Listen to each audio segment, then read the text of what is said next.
Hello, welcome to the Westcliffe Climb.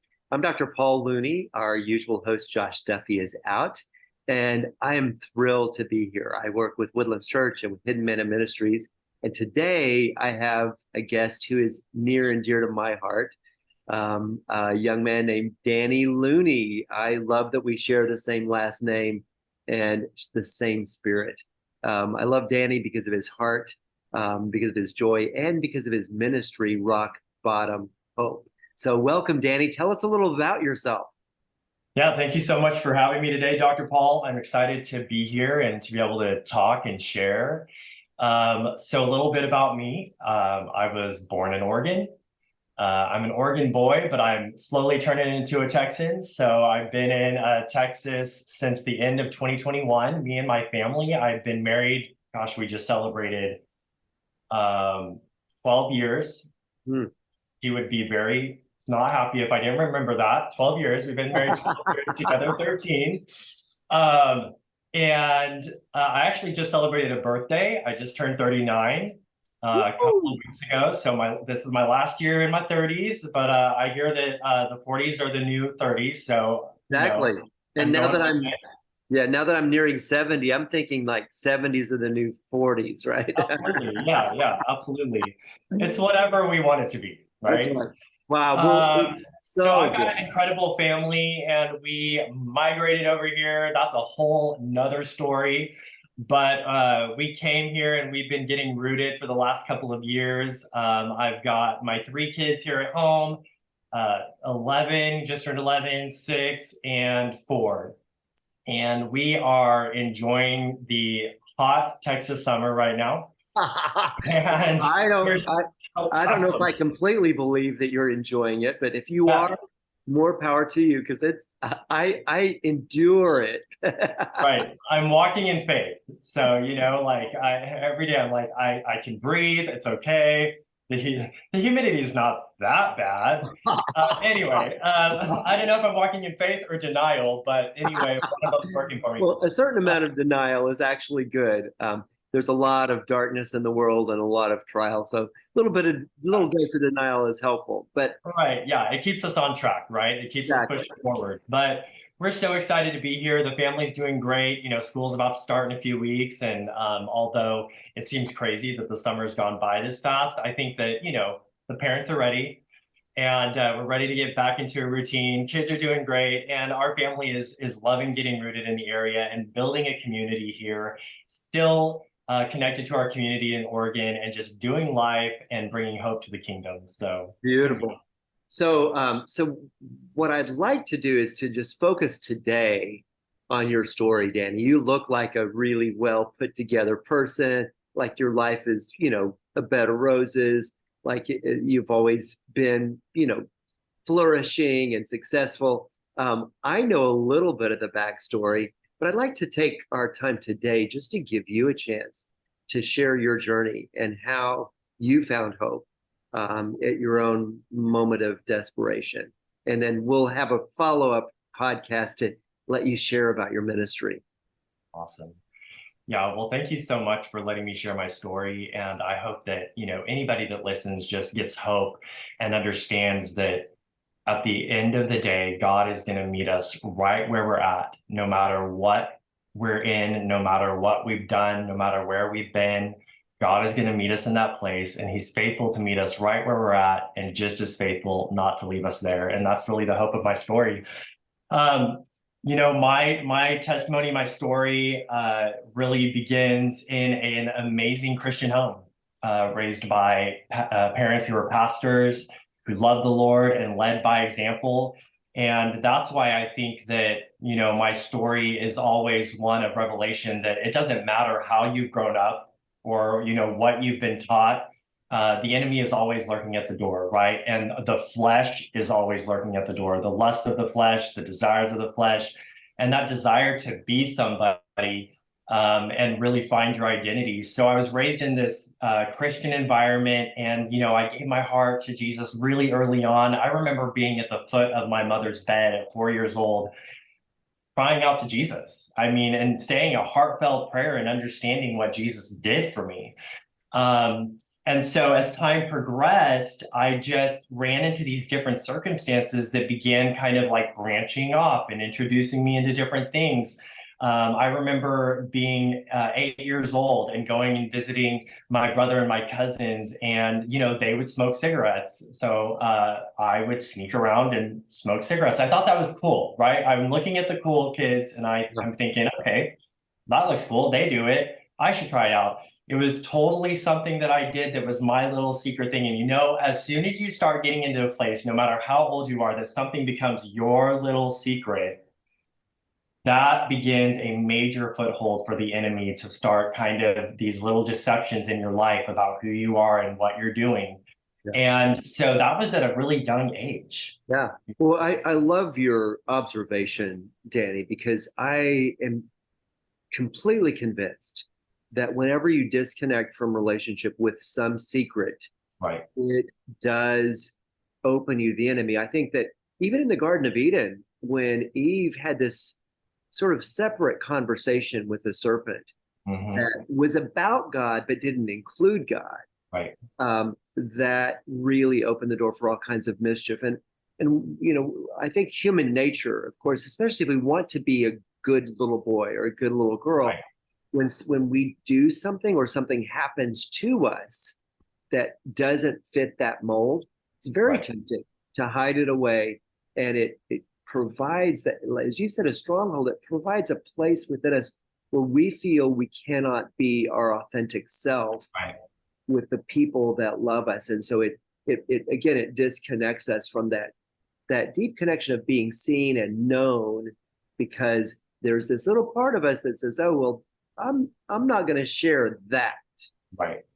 Right. And I think that along with that, as parents, it just reminds me when I look at, the things that I was hiding at such a young age, the importance of intentional conversation with our kids and actually thinking ahead and formulating those questions and those conversations in a way that draws them out into a place of trust where they know that you can talk about anything. Because Dr. Paul, I was, 10 years old, maybe 9 years old in Jackson, Mississippi, when I was just hanging out. We lived next to this big, giant kind of forested area, and I found a porn magazine. Wow. At 9 years old. 9. 9 years old. And, again, this is just like these little footholds and these little secret things. And I started, looking at that and finding pleasure from that and, experimenting from that at that young of an age, and didn't tell anybody. I mean, I didn't even tell my parents about this until I had gotten, I was full grown adult. I mean, like 10 years ago. Yeah. And it was this thing that was hidden, and it's just these little areas that get in our life that begin warping and transforming the brain. We're not sharing it with anybody. Nobody's pulling us into conversation. Nobody's thinking that anything's going on, right? But Right. for me, it's like this stuff that I'm pushing down and suppressing, but at the same time experimenting with and feeling pleasure from, right? So Right. I've got these, a lot of people say, well, these don't seem like that big of a deal, but these are the steps and the ways in which I got to where I got later on, right? Because I began just sensitizing, hiding, and I had this secret thing. It was a double life. It was a different identity, even at that young of an age.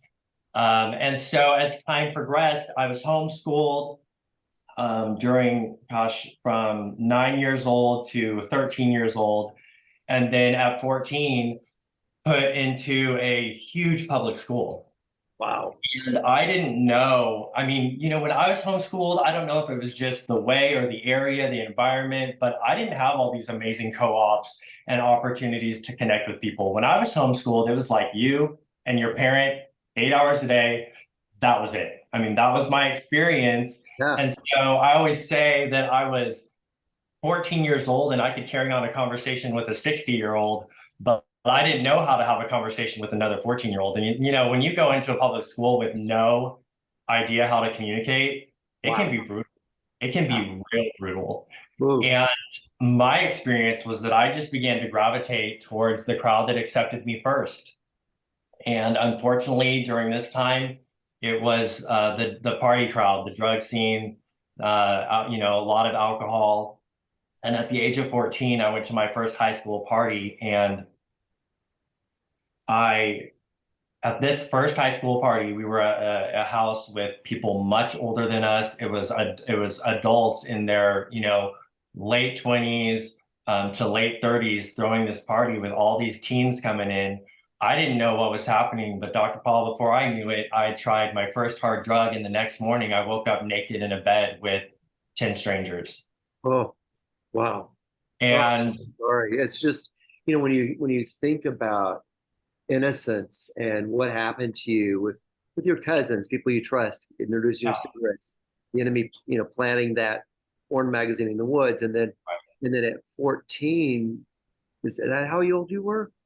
yeah, At 14, completely naive about so many things, yeah, drugs and sexuality, to be so horrifically introduced to that world. It's pretty heartbreaking, and it makes you really hate evil, because evil is so disrespectful of innocence. right. And I realized looking back, in my teen years, and even in the first parts of my sobriety later on, I didn't realize that, that first time, that first party, when I woke up that next day naked in a bed after I had like basically been drugged, because I'd never done any of these drugs. I had adults handing me these things, and I just thought, oh well, I just want to feel good. I want to fit in. I want to find my identity. I want to find myself. But ultimately, I mean, I was raped. Like, I was used. Yeah. I was manipulated. And that began a cycle. I mean, I was barely 15 when I moved out of my parents' house, and they moved to a different state. And that's a whole nother issue. But I ended up staying in that crack house. And from the ages of 15 to 18, I mean, I was, in order to get the drugs, in order to feel good, in order to feel accepted, abused physically, mentally, sexually, almost daily. In fact, the owner of that home is actually in federal prison for the rest of his life for molesting his nephew's cousin and videoing it. He was part of a huge child porn ring. I mean, it was crazy. So he's in prison for the rest of his life now. I found out years later. But I mean, it was horrendous Yeah. what we were experiencing. We, I think as a society, we're beginning, and as a Christian community, beginning to have our eyes open to the magnitude of the problem of sex trafficking, and how innocent people like you can get swept along, either for economic reasons or because they get involved with drugs or the wrong crowd. It's horrifying, and the enemy is having a heyday with with our culture, because we have taken God so far out of everything. But I think as a parent and as a grandparent now, it strikes fear to my heart, but also, as you said, it gives me a great desire to be intentional and observant and vigilant about what my kids and grandkids are exposed to. So what happened then? How did you finally get out of that horror? Yeah, it was at the age of 18 that there was a major physical altercation, and I ended up, saying, okay, I'm going to try to get my life back on track. And I moved from Washington to Oregon to be closer to my parents, and I didn't really try that hard. I mean, thankfully, I was out of that situation, but I think that the trauma and the hurt and the fear from what I had experienced during that time caused me to run harder into the methamphetamine. And I mean, I became an intravenous user, in and out of jail. I was, using a needle 4 or 5 times a day. I ended up a total gutter junkie, homeless on the streets of Portland, sleeping in truck stops, sleeping in doorways, sleeping in my car when I had a car, and just really desperate for change, but not knowing that I would ever be able to change. July 24th, 2008, I find myself alone in a bathroom next to a toilet with a bag of dope. And I remember so vividly, even now, that I looked at that bag of dope and I thought to myself, I started this whole thing so that I could have relationship. I started this whole thing so that I could find acceptance. I did this whole thing because I didn't know who I was, and I was so lost. And now here I am 10 years later, and my only friend is this bag of dope. And I can't have any other friends, because if I have any other friends, I'm gonna have to share my dope. And I don't want to share my dope. I need it. I need it to feel better. I need it to make me feel some type of way. I need it to make me feel like I can make it, like I can keep going. And this was my God, this bag of dope, and I was willing to do whatever it took to get it, whether it was sexual, whether it was robbing somebody, whether it was credit fraud. I mean, I was, whatever it took, I didn't care, because jail didn't scare me. I mean, whatever, I'd spend enough time in jail, but I had to have my dope. And I realized as I tried to hit a vein, I couldn't even hit a vein because I was so dehydrated. I was so sucked up. And I remember standing up and looking in the mirror, and for the first time, really, truly seeing myself. I had sores all over my body. My teeth were rotting out of my head. I mean, they were literally falling out of my mouth. And I remember I was 115 pounds, 6 foot, and I looked at myself and I thought, this is what they're going to find when they find me. This is what everybody's going to remember when they find me, this Danny. And all of a sudden, all I can call it is just the Spirit of God filled that bathroom. And this is why I know God will meet us anywhere, even next to a toilet. He filled that bathroom, and I remember just an overwhelming sense and presence of God's love, and him literally saying in my heart, I am faithful to meet you right where you're at, but I'm just as faithful not to leave you here. Because I knew I wanted to get out of that place. I knew I wanted to change. I knew I wanted something different, but I didn't know how, and I didn't think that there would be a way. I mean, I dropped out of high school. I had no education. The life that I lived, I was ashamed of who I was. I didn't want to share any of this with anybody. I didn't want everybody to know all of my stuff. But God is so faithful. And he says, I'm going to use you, not just in spite of those things, but because of those things. I'm going to redeem all of that, and I'm going to use it for my glory. And so in that moment, I just felt that sense of God's love and him saying, okay, whatever it looks like, I'm going to go with you. I'm going to go with you into the fire. I'm right here, and I'm going to continue to go with you. And so the next day, I checked myself into a 1-year rehab, and I just began this journey of self-discovery, of this deep relationship with the Lord, of relying on him in everything. And, I had to learn how to face rock bottom while I was sober. Wow. I had to learn what it meant to face rock bottom without an escape, without running to the dope, without running to the sex, without feeling like I needed to give myself away. The only one I needed to give myself away to was God. And, these are completely fake. I have a smile today, so thanks for all of the nice words at the beginning.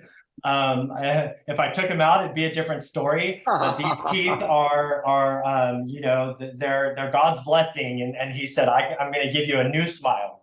I'm going to give you a new heart. I'm going to take out that heart of stone, and I'm going to replace it with a heart of flesh, one that beats for me.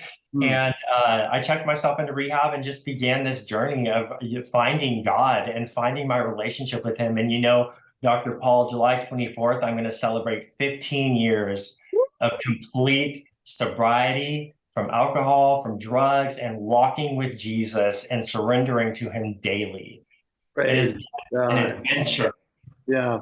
Well, I'm so delighted. I know one of the other men that went through the program with you. He's the son of some dear friends of mine. But what I love about what you're sharing, Danny, is that I think it highlights the fact that when we talk about rock bottom, sometimes we just talk about that moment in the bathroom where you realize what a broken mess you are. But what you're saying is, if I understand correctly, is that you find it's in sobriety that you actually find your bottom, you actually find yourself. And I love the story of the prodigal son who when no one would give him anything, he came to himself. And I think that for me, the journey of sobriety is partly coming to ourselves and realizing two things. One is that we're broken and helpless. The 12 steps begin with that admission of powerlessness. But the other thing about rock bottom is realizing that you can't go any further down. You can Right. only get back up. And one of the things that's so ironic about God is that in the Psalms, he's referred to as my rock. A rock is kind of like, okay, a rock's a rock. What can a rock Very do? comfortable sometimes. Yeah, a rock can smash you, but a rock can also be a platform to stand on, or something to sit behind from the storm. And I love the name of your ministry, and I love your message of finding yourself, finding your rock bottom, who you are at your core, and who God is, in that place where you can't turn to something to medicate you in that rock bottom place. So, what a beautiful story of redemption.